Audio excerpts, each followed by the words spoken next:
Ayu Ting Ting pamer nonton konser Coldplay tuai sorotan.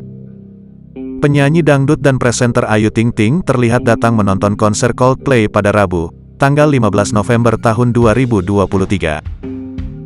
Tak sendirian, Ayu datang menonton bersama sang adik dan aktris Hesti Purwadinata. Pada kesempatan itu, Ayu tak lupa untuk mengabadikan momen bahagia tersebut. "Our Coldplay Night Coldplay," tulisnya. Pada postingan lain, Ayu juga mengungkapkan kesannya saat menonton konser Coldplay dengan memberikan keterangan berikut.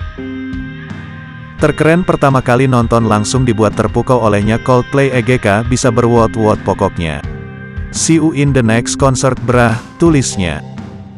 Dalam postingan tersebut terlihat Ayu bersama dengan sang adik, Asifa Nuraini yang datang bersama suaminya. Selain itu, tak lupa Ayu juga berfoto dengan Hesti Purwadinata pada saat menonton konser Coldplay semalam. Sontak berbagai komentar datang membanjiri postingan Ayu Ting Ting.